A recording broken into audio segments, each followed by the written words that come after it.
Olá pessoal, que alegria, né, gente? A gente está aqui juntos para mais um dia do nosso Palavra Encarnada, para mais um dia juntos como família Lumen, como obra Lumen, como irmãos, mergulharmos nas palavras do Santo Evangelho, palavras de salvação para a nossa vida, palavras de santificação para a nossa comunidade também. E hoje, né, domingo, dia do Senhor, dia 18 de julho, nós nos reunimos mais uma vez em nome do Pai, do Filho e do Espírito Santo. Amém. Vinde, Espírito Santo, e enchei os corações dos vossos fiéis e acendei neles o fogo do vosso amor. Enviai, Senhor, o vosso Espírito, e tudo será criado, e renovareis a face da terra. Oremos, ó Deus que instruíste os corações dos vossos fiéis, com a luz do Espírito Santo, fazei que apreciemos retamente todas as coisas, segundo o mesmo Espírito, e gozemos sempre de suas consolações, por Cristo Senhor nosso. Amém. Bem, pessoal, o Evangelho, né, que a Santa Liturgia hoje nos propõe, está lá no livro de Marcos, capítulo 6, versículos de 30 a 34. Naquele tempo, os apóstolos reuniram-se com Jesus e contaram tudo o que haviam feito e ensinado. Ele lhes disse: Vinde sozinhos para um lugar deserto e descansai um pouco. Havia de fato tanta gente chegando e saindo que não tinham tempo nem para comer. Então foram sozinhos de barco para um lugar deserto e afastado. Muitos os viram partir e reconheceram que eram eles. Saindo de todas as cidades, correram a pé e chegaram lá antes deles. Ao desembarcar, Jesus viu uma numerosa multidão e teve compaixão, porque eram como ovelhas sem pastor. Começou, pois, a ensinar-lhes muitas coisas. Meus irmãos, minhas irmãs, essas são para nós palavras da nossa salvação. Glória a vós, Senhor. Bem, pessoal, nesse evangelho de hoje, né, assim, muito belo, né, que ele nos faz conhecer um pouco mais intimamente o coração de Jesus, né? Este coração cheio de compaixão, esse coração que não consegue ficar indiferente às nossas dores, aos nossos sofrimentos, às nossas necessidades, mas que se comove, né? Que se enche de compaixão e que age, né, a partir dessa compaixão. A compaixão, ela é o grande motor da ação salvífica de Deus na nossa vida, na nossa história, porque Ele não consegue nos ver assim, né, nos perdermos. Ele precisa agir, Ele precisa nos amar concretamente, né? E aqui nesse evangelho a gente vê três momentos muito distintos, né, ligados entre si, mas cada um tem um significado particular, né? O primeiro momento é o retorno da missão dos apóstolos, né, a partilha ali dos frutos, né? O segundo é o chamado que Jesus faz para o deserto, para um momento de descanso, de proteger ali os discípulos. E o terceiro momento é justamente aquele momento que a gente vê que a messe é grande e poucos são os operários, né? É o momento em que Jesus se compadece da multidão e o seu testemunho chama os discípulos ali a consumir a vida, né? Então, vamos por partes, né? Aqui nesse primeiro, que é o retorno da missão, né? E a partilha dos frutos. No evangelho do último domingo, a gente viu Jesus enviando os discípulos 2 a 2 para pregar, para evangelizar, para curar, para libertar do mal. E os discípulos foram, né? E foram enviados naquela primeira missão. E esse evangelho de hoje é o momento do retorno, em que eles chegam ali cheios de ardor, cheios de fervor, cheios de alegria, com os frutos, tendo testemunhado os frutos da ação de Deus. Eles chegam ali, na verdade, com certeza, né, sedentos de partilhar daqueles frutos, sedentos de viver aquela experiência novamente, sedentos de contar tudo, né, detalhe por detalhe para Jesus. Mas Jesus, ele mostra que uma face muito bela, né? Jesus, ele não é um patrão que está ali, né? Vamos ver aqui os resultados da empresa, vamos ver aqui os resultados do nosso empreendimento, quem conseguiu mais, quem não conseguiu menos. Essa não é a preocupação de Jesus, né? Jesus, ele se preocupa com a pessoa. Jesus, ele se preocupa com você, né? Comigo, com nós, com que estamos na missão junto com ele, enviados por ele, escolhidos por ele, porque nós para Deus, né? Cada um de nós para Deus, nós nunca somos um meio para que Deus atinja os seus objetivos, para que Deus chegue a mais pessoas, para que Deus evangelize a fulano, a ciclano. Nós nunca somos para Deus um meio. Nós sempre somos para Deus um fim. A missão, ela existe para santificar você.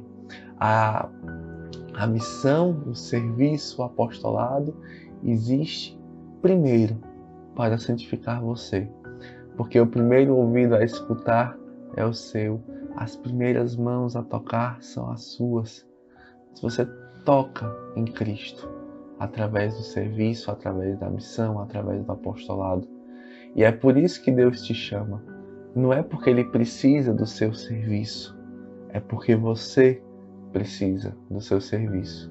É porque você precisa servir a Deus desta forma, né? Então Jesus, ele, quando chama de volta os discípulos, a preocupação de Jesus é cuidar daqueles discípulos, cuidar daqueles corações da melhor maneira. Então Jesus, ele chega e chama os discípulos para se retirarem com ele para um lugar deserto, né? Aqueles discípulos que estavam ali empolgados, que estavam ali em efervescência, né? Certamente loucos para serem enviados novamente, para irem novamente em missão, para evangelizarem mais. Estavam ali, né, com sangue nos olhos, como a gente fala. Mas Jesus, ele pega aqueles discípulos e os protege. Os protege de si mesmos, né? Os protege dos outros, os protege das tentações, das dispersões, né? Se a gente vê ali que aquele lugar estava ali já cheio de gente, com muito movimento, e Jesus disse, epa, né? Vamos aqui guardar esses corações, né? Proteger esses corações, trabalhar, lapidar esses corações, para que eles não se percam, para que eles não achem que a missão é isso, que a missão são os aplausos, que a missão são necessariamente apenas os frutos, não, né? A missão, ela parte sempre desse deserto, ela parte sempre deste encontro pessoal e íntimo com a pessoa de Jesus, que transborda no anúncio, que não tem como ser contido, ele precisa ser anunciado, né? Então Jesus, ele chama muito mais do que um descanso para os discípulos, muito mais do que para um descanso físico, mas ele chama os discípulos a voltar ali ao primeiro amor. Ele chama os discípulos para entrar em intimidade com Cristo. Ele chama os discípulos para descansar, não fisicamente, mas para descansar nele, para descansar em Jesus, para encontrarem nele o seu lugar, né? Então isso é muito bonito, né? Porque Jesus, ele não pensa ali naquele ativismo, né? Simplesmente no servir pelo servir, no fazer a evangelização girar. Não. Ele pensa muito mais além. Ele pensa que tudo aquilo serve para a santificação sua, missionário, sua missionária. Serve para a santificação, sim, dos irmãos, mas a partir da santidade do teu coração, que é o primeiro que ele quer atingir. É o primeiro que ele quer salvar, e a partir de ti vai vir uma multidão de irmãos que vão ser atingidos pelo teu sim, né? Como foram aqui com esses apóstolos de Jesus, né? E o terceiro e último ponto, né, que é quando Jesus chega, retira os discípulos ali, vão para o barco, quando eles chegam na outra margem, já está ali uma numerosa multidão, e a palavra de Deus é muito clara quando fala que Cristo sentiu ali uma profunda compaixão, porque viu que aquelas pessoas eram como ovelhas que não tinham pastor. Quando eu li esse trecho, né, lembrei muito daquelas palavras, né? A messe é grande, poucos são os operários. O Filho do Homem não tem onde reclinar a sua cabeça. E aquela trecho também do Evangelho que fala que aquele que quiser salvar, preservar a sua vida vai perdê-la, mas aquele que gastar a sua vida por causa de mim, por causa de Cristo, vai encontrá-la, né? E aí é exatamente o sinal concreto disso, né? E é bonito que a gente vê que não há um sinal ali de murmuração, um sinal de reclamação pelos discípulos, pelos apóstolos, muito menos por parte do próprio Jesus, né? Nem mesmo uma lamentação de que eles não vão ter o merecido e justo descanso, mas vê ali imediatamente um movimento de ir ao encontro, né? Que nasce de um profundo desejo de Jesus de nos salvar. Jesus, o que move Cristo, né, é a compaixão, é essa capacidade de sentir as nossas dores, de sentir as nossas necessidades, porque como fala a palavra de Deus, né, nós não temos um pontífice, né, um Cristo incapaz de se compadecer das nossas fraquezas, mas ele sente na sua carne todas as nossas necessidades, todas as nossas dores, todos os nossos sofrimentos. Ele sente na sua carne. Esse é o mistério que nós anunciamos, né, do Cristo encarnado. Então,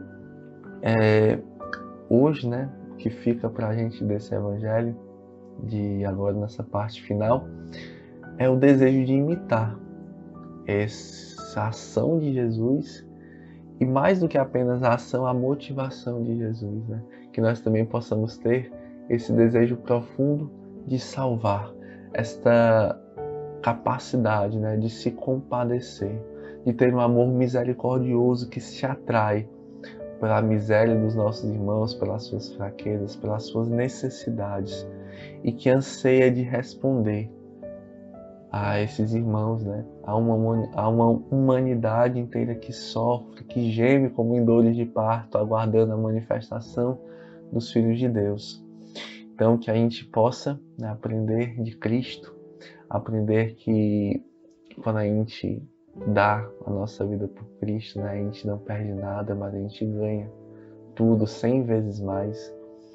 E aprender que para o amor, né, não tem medida, não tem limites, mas o amor, ele sempre sabe que ele pode dar mais, né? Encerrando aqui essa meditação de hoje, lembrava muito da música da Camilinha, né? Até o fim.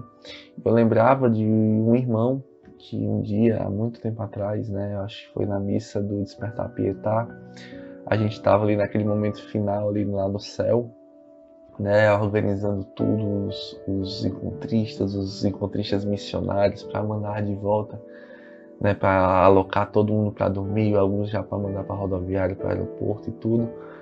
E a gente via nitidamente aquele irmão que estava ali servindo, né, ele já era monitor, ele estava assim muito cansado, extenuado pelo serviço, né?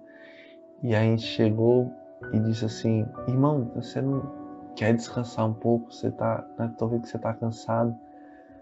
Ele não, né? Não é para amar até onde der, mas é para amar até o fim.